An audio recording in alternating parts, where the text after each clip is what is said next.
Let's see how to insert a factory symbol in Microsoft Word. First off, we want to open Microsoft Word. And as you can see right here, we have our document ready. Now to insert a factory symbol in Microsoft Word, what we can do is first head on over to the Insert tab. From here, click on Symbol. Now click on More Symbols to access the entire list of symbols that you can use. Now make sure that you have font set to Seago UI symbol and change the subset to extended characters plain one.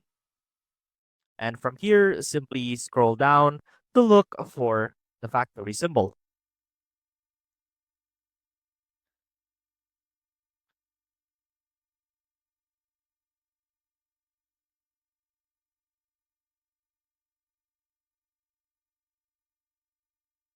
And as you can see, it is this one right here, as well as denoted by the Unicode name, factory.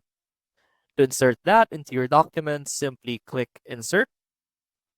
And there you go. You now have your factory symbol right there. I hope this helped, and I will see you soon.